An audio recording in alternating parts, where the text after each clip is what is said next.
이 자리에 나와 예배한 우리 모든 성도님 한 분 한 분이 하나님의 지혜와 지식이 여러분 평생의 삶이 되시고 간증이 되시길 주님의 이름으로 축원합니다. 하나님께서 많은 것을 저에게 주셨는데요. 사람이 이 땅에 태어난다는 것은 다 복된 생명의 출생입니다. 성경에 나왔던 많은 인물들 가운데 가장 저주받은 인물 한 사람을 굳이 뽑으란다면 가룟 유다겠죠. 가룟 유다는 정말 저주받은 인생으로 예수 그리스도를 팔아먹는 그런 큰 죄를 짓고 스스로 자결해서 목숨을 끊은 사람, 이 사람이 가룟 유다인데, 물론 가룟 유다 말고도 다른 사람들을 들 수 있겠지만 굳이 한 명을 뽑으라고 한다면 예수 그리스도를 팔아먹었던 이 가룟 유다가 가장 저주받은 사람이 아닐까라는 생각이 듭니다. 그런데 가룟 유다의 출생이 하나님께서 저주받으라고 죽으라고 태어나게 하셨을까요? 가룟 유다의 출생은 하나님께서 주신 생명이고 하나님께서 태어나게 하셨기 때문에 하나님께서 주신 모든 것은 선합니다. 그래서 가룟 유다의 그 저주받은 인생조차도 처음 태어날 때 그 시작은 하나님께서 복되게 하셨어요. 에덴 동산에서 하나님께서 모든 것을 복되게 하셨습니다. 그 복되게 하셨던 그 모든 선한 것을 더럽힌 건 인간이에요. 하나님께서 더럽히고 하나님께서 저주받게 한 게 아니라 그 하나님의 선을 악용해서 더럽힌 건 인간입니다. 가룟 유다의 인생은 정말 많은 기회가 있었습니다. 예수 그리스도의 제자가 되었어요. 예수님께서 그에게 깨달을 수 있을 만큼 여러 차례 그에게 직면시키는 말씀도 주셨어요. 하지만 그 마음에 사단 마귀가 까부라치니까 결국에는 사단 마귀의 그 공격 앞에 자기가 그 마음을 지키지 못하고 예수를 팔아먹은 거예요. 하나님께서 예수를 팔아먹도록 프로그래밍으로 기계화시켜 놓은 게 아니라 그 인격이 예수 그리스도를 부인하고 예수 그리스도를 팔아먹은 거예요. 하나님께서 주신 모든 것은 선한데 이 선을 더럽힌 건 인간이라는 것, 이걸 저희가 기억해야 되는데요. 지금 여러분 인생 가운데 참 저는 지지를 복이 없습니다. 저는 힘듭니다. 저는 어렵습니다. 저는 아픕니다. 저는 괴롭습니다. 저는 외롭습니다. 사람들은 다 저를 싫어합니다. 저는 왜 이렇게 살아야 됩니까? 혹시라도 살아왔던 과정 중에 이런 마음을 한 번이라도 가졌던 분이 있다면 그 탓과 원인은 누구에게 있을까요? 하나님을 탓하며 하나님을 원망하며 저주하기 전에 내 인생이 힘들고 어려운 것은 상황 탓하기 전에 먼저 내 탓이 있었다는 걸 저희 인간은, 우리 모든 지혜가 있는 자들은 깨달아야 합니다. 지혜가 있는 자는 이걸 깨달아서 돌이키고 내 인간의 실존을 바라보고 하나님을 찾아서 구원자, 구속자가 필요하다는 걸 알고 그 앞에 엎드리게 되지만, 이 지혜가 없는 자는 늘 하나님 탓합니다. 부모 탓합니다. 이웃 탓합니다. 친구 탓합니다. 상황 탓합니다. 자기가 사람다운 사람으로 준비되어 있지 않고 자기가 하고자 하는 마음이 없으면 아무리 좋은 부모를 만나고 아무리 좋은 환경, 좋은 상황이 돼 있다고 해본들 그는 시도하지 않고 그는 변화가 일어나지 않습니다. 내 마음이 하고자 하는 사모함, 이 사모함이 있을 때 사모하는 자에게 하나님께서 지혜 주시고 능력 주시고 하나님께서 만나 주시는 줄로 믿습니다. 이 모든 사모함의 근원, 그 사모함의 근원은 하나님의 지혜로부터 우리에게 주어집니다. 지혜를 통해서 내가 구해야겠다, 내가 찾아야겠다, 내가 두들겨야겠다 하는 이 마음이 하나님의 지혜를 통해서 우리에게 부어지기 때문에 그렇습니다. 솔로몬은요, 오늘 본문이 솔로몬의 지혜에 대한 내용 아닙니까? 이 솔로몬은 하나님의 지혜를 정말 너무 넘치게 받았습니다. 그런데 솔로몬의 말년이 아름답지 않았습니다. 그러면 솔로몬의 지혜가 추하고 더러운 겁니까? 솔로몬의 지혜는 하나님께서 주신 거예요. 하나님께서 주신 솔로몬의 지혜는 하나님께서 주실 때 선한 것이었어요. 이 선한 하나님의 지혜를 솔로몬이 잘못 사용하고 악용했을 때 그 지혜가 도리어 솔로몬에게 독이 된 거죠. 그리고 솔로몬의 말년이 더러웠어요. 추했어요. 후회밖에 없었어요. 하나님께서 솔로몬에게 주셨던 이 모든 지혜 악하지 않습니다. 솔로몬이 악용해서 잘못 쓴 것이 문제지 하나님이 솔로몬에게 지혜 주신 게 잘못됐습니다 라고 말할 수 없다는 거예요. 우리도 이 솔로몬의 지혜를 배워야 돼요. 솔로몬의 지혜는 그 지혜 그 자체로 봤을 때는 하나님께서 주신 선한 것이기 때문에 우리는 배워야 되고 우리도 사모해야 된다는 거예요. 근데 솔로몬은 이 하나님의 이 놀라운 지혜, 엄청난 지혜를 받고 난 이후에 예수 그리스도 안에서, 하나님 안에서 지속하고 유지하고 보존하는 걸 못한 거죠. 이걸 못해서 솔로몬의 지혜가 자기에게 독이 된 건데, 우리는 그렇게 변질되지 말고 하나님께 지혜를 구하고 지혜 많이 받으십시오. 여러분 정말 하나님의 지혜 많이 받으세요. 받으신 이후에 이 지혜가 어디로부터 왔고 왜 왔고 어떻게 사용해야 되는지 그 이유와 그 본분과 사명을 예수 안에서 발견하셔서 여러분은 하나님께서 주신 그 지혜를 지속 유지 보존하시고 선용하시고 많은 열매를 맺는 신자가 되시길 주님의 이름으로 축원합니다. 하나님께서 주신 지혜입니다. 하나님께서 주신 지혜는 아름답고 선한 거예요. 오늘 본문 열왕기상 10장 1절부터 10절까지 저희가 읽었는데 10장 24절에 보면 이런 말씀이 나와요. 온 세상 사람들이 다 하나님께서 솔로몬의 마음에 주신 지혜를 들으며 그의 얼굴 보기를 원하여, 여기도 언급을 하고 있죠. 솔로몬의 마음에 주신 지혜가 하나님께서 주신 지혜라는 걸 성경이 기록하고 있어요. 물론 앞에도 여러 곳곳에 솔로몬의 모든 지혜가 하나님께서 주신 지혜라는 것을 언급하고 있는데 오늘 본문 10장에서도 솔로몬의 마음에 있는 그 모든 지혜는 하나님께서 주신 지혜이기 때문에 백성들이, 사람들이 그 지혜를 듣고 보기를 원했다고 성경 기록하고 있습니다. 그런데 이 지혜를 왜 줬을까요? 하나님께서 솔로몬에게 교만해라, 자만해라, 더럽고 악하게 써라, 이렇게 하라고 주신 지혜가 아닙니다. 이 지혜는 사명 감당하라고 주신 지혜죠. 왕이니까, 그 나라의 통치자니까 그 백성들의 억울함과 그 원통함을 풀어주라고 하나님께서 명철과 지혜를 넘치게 주셨어요. 9절 뒷부분 보십시오.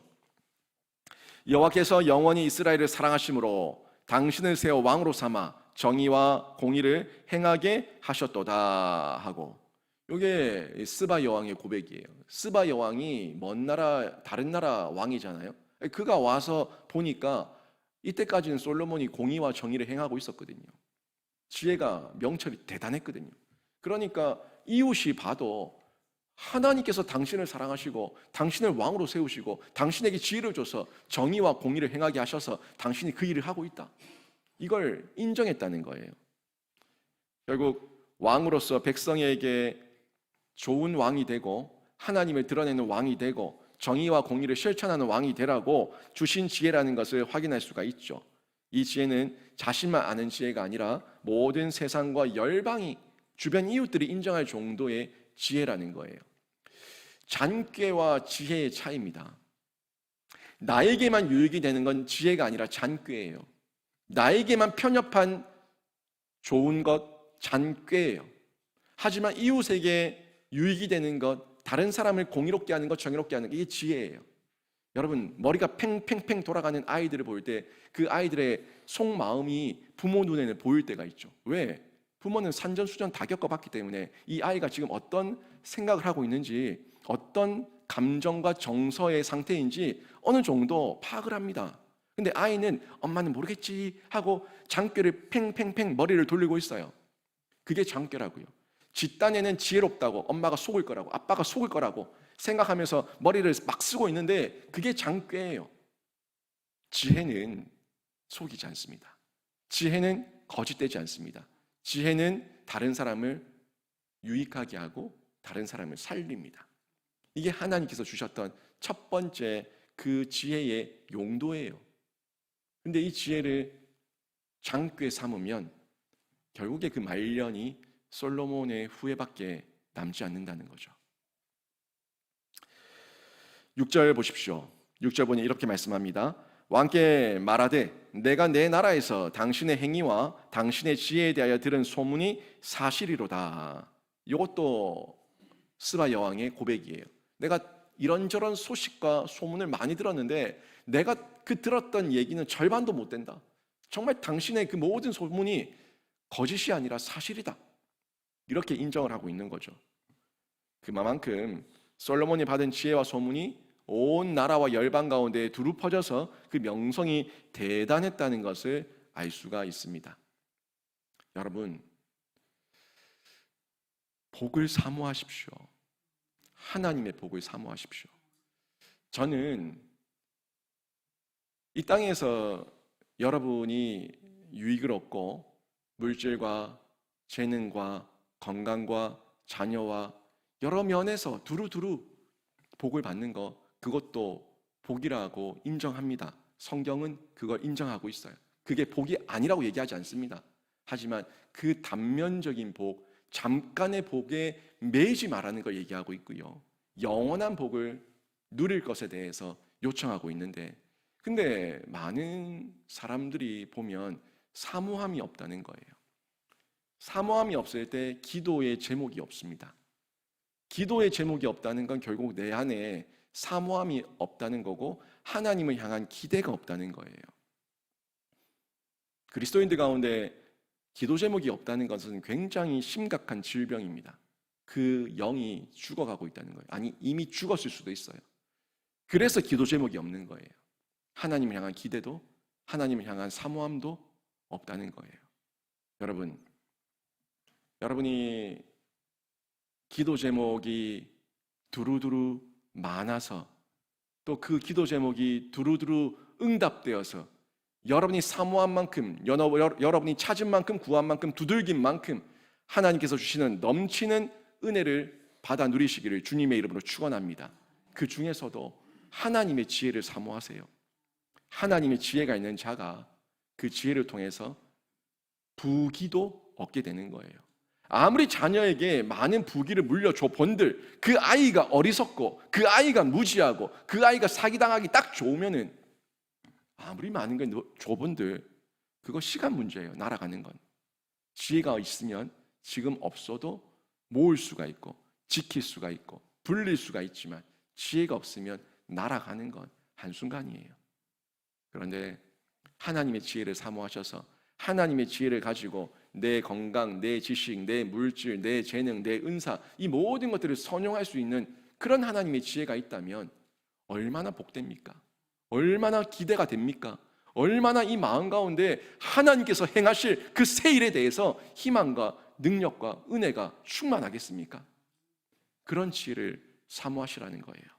하나님의 지식과 지혜가 충만하길 기도할 때에 그 지혜도와 지식도 받아 누리고 또 받은 지식과 지혜를 하나님께서 주신 사명을 위해서, 소명을 위해서 사용할 수 있다면 그 사람이 진짜 하나님께서 쓰시는 귀한 그릇이고 하나님께서 칭찬할 만한 그런 인물이 되는데, 여러분이 또 여러분 자녀들이, 여러분의 가문의 모든 식솔들이 예수 그리스도 안에서 지혜와 지식이 충만하시고 그 지혜와 지식을 나를 위해 편협하게 사용하는 변질된 솔로몬이 아니라 하나님의 정의와 공의를 위해 쓸 수 있는 늘 깨어있는 솔로몬으로 쓰임받고 칭찬받으시길 주님의 이름으로 축원합니다.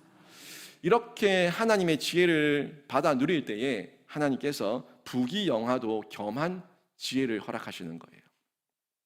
부귀영화, 이 땅에서의 부귀도 하나님께서 주시는 거고 지혜도 하나님께서 주시는 건데 이 모든 걸 받아 누리게 됩니다. 솔로몬이 그런 복을 받았죠. 솔로몬의 지혜를 보기 위해서 스바 여왕이 예루살렘에 왔을 때 그때 5절에 보니까 스바 여왕이 크게 감동되었다고 마지막 부분에 얘기하고 있어요. 5절 마지막 부분에 크게 감동되어라고 얘기하는데, 이 크게 감동되어 이 표현을 개역 한글을 보게 되면 어떻게 표현하고 있냐면, 개역 한글에 정신이 현황하여, 정신을 못 차리겠다, 이 정도예요. 이 크게 감동되었다, 이 말보다는 사실 개역 한글의 표현이 좀 더 실감이 가는데, 이 스바 여왕도 엄청난 부귀를 누리고 있는 여왕인데 이 솔로몬의 나라에 와 보니까 이 예루살렘의 이 부귀가 자기 정신을 못 차릴 정도로의 이 현황한 상태였다는 거예요. 그러니까 마치 시골 사람이 서울 와가지고 엄청난 고층 빌딩들을 보면서 정신이 현황하여 막 두리번 거리는 이런 상태, 그런 상태였다고 얘기하는 겁니다. 말 그대로 솔로몬의 지혜와 명성과 영광과 또 그 모든 부귀가 황홀할 정도의 부귀영화, 지혜였다고 말하고 있는 거죠. 이 정도를 성경이 잘 묘사해 주고 있어요. 솔로몬의 부귀가 어느 정도였는가. 오늘 10장 뒷부분에 보시면 21절, 22절에 이런 말씀이 나와요. 이 솔로몬의 부귀를 묘사해 주기 위해서 굳이 성경이 이렇게 또 우리에게 설명해 주신 부분이에요. 한번 보십시오. 솔로몬 왕이 마시는 그릇은 다 금이요 레바논 나무 궁의 그릇들도 다 정금이라. 은기물이 없으니 솔로몬 시대의 은을 귀히 여기지 아니함은 왕이 바다에 다시스 배들을 두어 히람의 배와 함께 있게 하고 그 다시스 배로 3년에 1차씩 금과 은과 상아와 잔나비와 공장을 실어 왔음이더라. 이렇게 엄청난 부귀를 가지고 있었다는 걸 얘기하고 있어요. 아무튼 뭐 밥그릇, 숟가락, 젓가락 하여튼 모두 다 그릇들, 그게 다 금이었다고, 정금이었다고까지. 그리고 레바논의 별장에 있는 것까지도 다 정금이었다고 얘기하고 있어요. 예루살렘의 솔몬 왕궁만이 아니라 레바논 그 위쪽에 있는, 북쪽에 있는 그쪽에 별도의 궁이 있는데 그 궁에도 다 금이었다고 얘기하고 있죠. 또 27절 보세요. 27절에 보니까 이렇게 얘기합니다. 왕이 예루살렘에서 은을 돌같이 흔하게 하고 백향목을 평지에 뽕나무같이 많게 하였더라. 지금 21절, 22절, 27절 말씀 보니까 은은 돌이야. 은은 돌이에요. 그 예전에 아프리카 이 탐험가들이 아프리카에 갔더니 애들이 다이아몬드 가지고 이 구슬치기를 하고 있는 거죠. 이 다이아몬드의 가치를 모르니까, 그곳에는 다이아몬드가 그냥 냇가에 너블로 다니니까 그런 이야기 들어보지 않았습니까? 그만큼의 그때는 그 가치를 몰라서 그러고 있었지만 여기서는 그 가치가 너무 하찮아서 그렇게 부귀를 누리고 있었다고 얘기하고 있는 거예요. 이런 엄청난 부귀를 얻게 됐는데 이 부귀는 기본적으로 지혜입니다. 하나님의 지혜가 임했을 때 그 다음에 부귀가 보너스로 온 거예요. 보너스로. 이게 솔로몬의 1000번째 기도를 보면 알지 않습니까? 하나님께 구한 게 부귀가 아니라 지혜를 구했을 때 하나님께서 내가 덤으로 부귀도 주겠다 약속하셨어요. 하나님의 이 원리인데요, 부귀가 우리의 1차적 기도의 제목이 되면 안 되고 하나님 지혜를 주세요.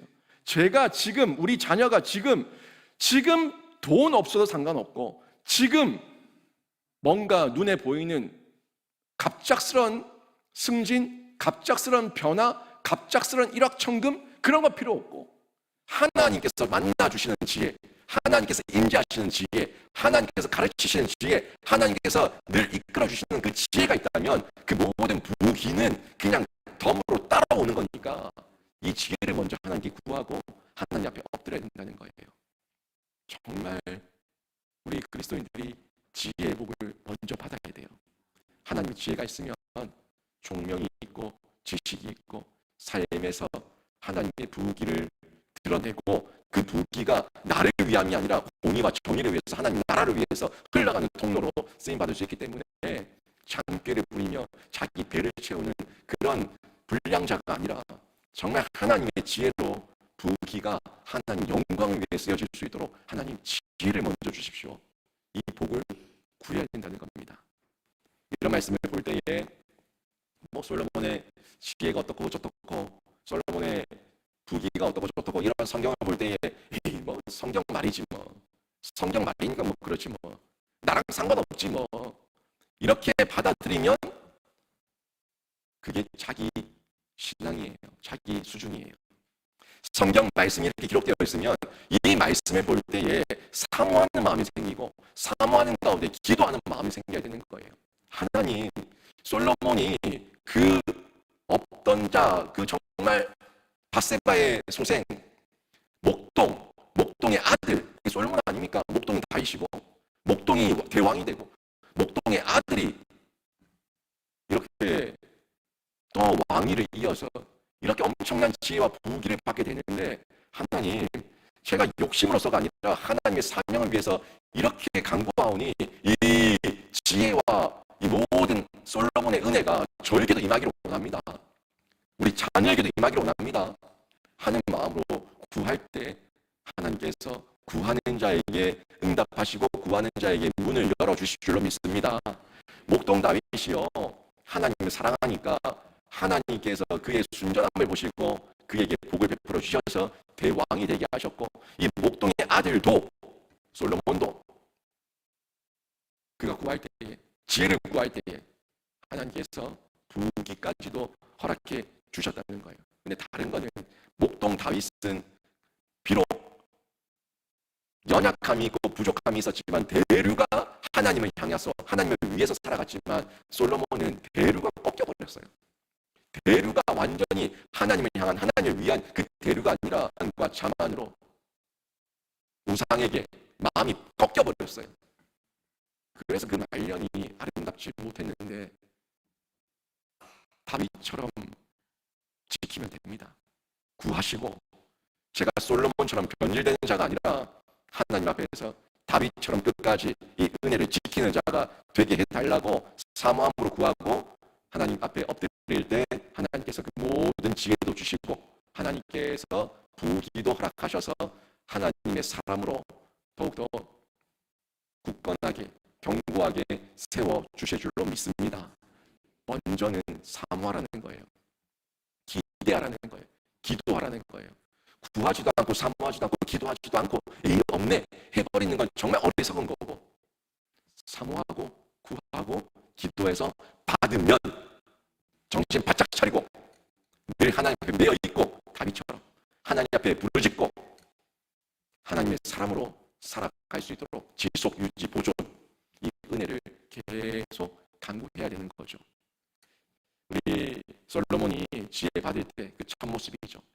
지혜 받을 때 솔로몬이 한번 기억해 보세요. 첫사랑. 그 첫사랑이 변질된 거 아닙니까? 열왕기상 3장에 보면은 솔로몬이 왕이 될 때 기본에서 1,000번제를 드리며 처음 구한 게 지혜였습니다. 하나님의 지혜를 구했어요. 하나님께서 맡기신 이 백성들을 제가 다스릴 지혜가 없사오니 하나님의 지혜를 주셔서 다스리게 하라고 해달라고 그렇게 기도를 했어요. 하나님은 내 것이라 아끼지 않고 하나님 앞에 먼저 드리면서 구할 때 넘치게 갚으십니다. 자기가 왕이 되었다고 마치 모든 것이 내 것인 양 착각하면서 교만하면서 구하지도 않고 교만 떨고 있는 게 아니라 하나님 앞에 엎드려서 1,000번제를 드리면서 하나님 앞에 엎드리고 하나님 앞에 구할 때에 넘치게 갚으신다는 거예요. 구하시고 갚으신 하나님의 은혜를 누려보세요. 여러분, 있어서 드리는 건 당연한 거예요. 있어서 드리는 건 당연한 건데 이 당연한 것도 못하는 사람이 너무 많죠. 자기에게 주신 모든 것이 하나님께서 주신 것입니다라는 걸 인정할 때 있어서 드리는 거예요. 근데 실상을 보면 있어도 못 드리는 사람이 너무 많아요. 왜? 내 거다, 내가 했다, 내가 벌었다, 내가 취했다, 나의 능력으로 얻은 것이다, 이렇게 생각하면 절대 하나님께 드리지 못합니다. 있어서 드리는 건 당연한 것이고 없을 때 드리는 건 진심이에요. 먼저 이 솔로몬의 첫 번째 지혜 받을 때의 모습 가운데 저희가 기억해야 될 게, 솔로몬이 왕이 된 이후에 자기 스스로 잘나서 왕이 되지 않았다는 걸 스스로 인정했다는 거, 이거 저희가 깊이 봐야 됩니다. 내가 잘나서 왕이 된 게 아니라 하나님께서 나를 왕 삼아 주셨다. 그래서 하나님께 1,000번제를 드리며 하나님 앞에 철저하게 엎드렸다는 거, 이걸 저희가 좀 주의 깊게 봐야 되는데, 결국 뒤에 솔로몬이 왜 변질됩니까? 이 지혜, 첫 번째 이 지혜를 받을 때 이때의 순수함을 잃어버렸기 때문에 변질되고 타락한 거 아니에요. 우리 그리스도인도 마찬가지예요. 신자도 마찬가지예요. 왜 흔들립니까? 왜 변질됩니까? 좀 살다 보니까 등 따시고 배부를 때 내가 잘나서, 내가 똑똑해서, 내가 대단해서 한 줄 착각하니까 변질돼 버리는 거예요. 별거 없네, 이렇게 변질돼 버리는 거예요. 여러분, 물질을 사용할 때 이 사용할 때도 그냥 사용하는 게 아니라 지혜가 있어야 사용을 할 수 있습니다. 바르게 사용할 수가 있어요. 있는 것도 지혜롭게 사용 못하면서 더 달라고 할 수 있겠습니까? 하나님께서 이만큼 주셨는데 이 주신 거를 인정하지 못하고 내가 잘나서 받았다고 착각하고 있는데 더 주세요 얘기할 수 있냐는 거예요. 내가 지금 받아 누린 게 하나님께서 주신 것이라는 걸 인정하게 될 때에 하나님 앞에 구하고 간구하면은 하나님께서 더 흔들어 넘치게 채워주시지만 이것도 내가 감당을 못하고 내 건데 이러고 있으면 하나님께서 더 뭘 주시겠냐는 거죠. 하나님께 뭘 더 달라고 간구할 자신과 용기와 사모함이냐는 거예요. 그건 없어요. 오히려 더 받으면은 그게 독이 되는 거죠. 제가 록펠러 이야기를 몇 번 드린 적이 있습니다. 이 록펠러가 위로 하나님을 섬기고 옆으로 사람을 사랑하고 아래로 만물을 다스리는 사람, 물질을 다스리는 사람이 되었을 때 록펠러가 젊은 나이에 죽을 병에 걸렸을 때 병도 고침을 받게 되고 또 사회에 기여하게 되고 54세까지밖에 못 산다던 그가 98세까지 장수했다고 제가 한번 말씀을 예화로 드린 적이 있습니다. 이 록펠러가 어릴 때 정말 가난했죠. 그 가난한 중에 11조를 하면서 행복해하는 어머니를 봤어요. 자기는 정말 가난해서 어머니가 저 11조를 안 하면 나에게 빵 한 조각을 사줄 수 있는데 어머니는 왜 저걸 가지고 11조를 하는 걸까? 이 답답한 마음으로 바라볼 때 그 어머니는 너무 행복한 마음으로 11조를 하나님께 드리는 거예요. 이 모습을 보면서 록펠러도 자신도 모르게 그 계속되는 어머니의 그 일상을 보면서 11조를 배우고 또 어머니의 유언을 받은 거예요. 그리고 록펠러가 이후에 고백합니다. 내가 자신이 처음에 일용직으로 1달러를 벌었을 때, 1달러를 벌었을 때 11조를 하지 않았다면, 내가 1달러에 대한 11조를 하지 않았다면 내가 처음으로 100만 달러를 벌었을 때도 나는 11조를 하지 못했을 것이다. 작은 것에 내가 충성하지 못했다면 큰 것을 받았을 때도 나는 하나님께 충성하지 못했을 것이다. 작은 것에 충성하는 것이 내가 어릴 때부터 배웠기 때문에 내가 큰 것에도 충성할 수 있는 하나님의 사람으로 내가 쓰임받을 수 있었다. 이게 록펠러의 간증이에요. 여러분, 자녀에게 11조를 할 수 있는 하나님의 지혜를 가르치고 하나님께 구하십시오. 제가 이 지혜를 통해서 얘기하고 있는데 솔로몬이 받았던 첫 번째 지혜가 자신의 것을 자신의 것이라 인정하지 않고 자신의 왕위가 하나님의 것임을 인정하면서 하나님 앞에 일천번제를 드리며 바짝 엎드렸을 때에 하나님께서 지혜도 주시고 부귀도 더 넘치게 주셨다는 것, 그게 핵심이에요. 그런데 이후에 솔로몬이 그 모든 부귀를 누리는 가운데 변질되고 난 이후에 솔로몬의 말년이 어디까지 흘러갔는가, 어디까지 변질됐는가 하는 면을 제가 말씀드리는 겁니다. 지혜, 하나님께 지혜를 구할 때에 먼저 지금 나에게 있는 그 모든 먼저 허락하신 선한 것, 지금 나에게 제한적이지만 지금 있는 선한 것, 이 모든 것을 먼저 선용하고 하나님 앞에 드릴 수 있는 지혜가 있을 때 더 큰 지혜, 풍부한 지혜, 넘치는 지혜, 흔들어 넘치게 하시는 지혜를 허락해 주신다는 거예요. 하나님의 지혜를 받았을 때 하나님의 지혜를 나 또한 가르치고 또 하나님께 더 많이 구할 수가 있는 겁니다. 하나님께서 그 자녀에게 여러분이 그렇게 가르치고 전달하고 배우게 한 그 자녀에게 솔로몬과 같은 지혜를 주시고 부귀 영화를 겸한 지혜도 주실 건데 여러분의 가정과 모든 자녀가 이 지혜의 복, 지금 현재 선용할 수 있는 지혜, 또 앞으로 주실 것을 더 넘치게 지속, 유지, 보존하며 사용할 수 있는 지혜, 그 모든 지혜를 받으셔서 선용하시고 하나님께 칭찬받으시기를 주님의 이름으로 축원합니다.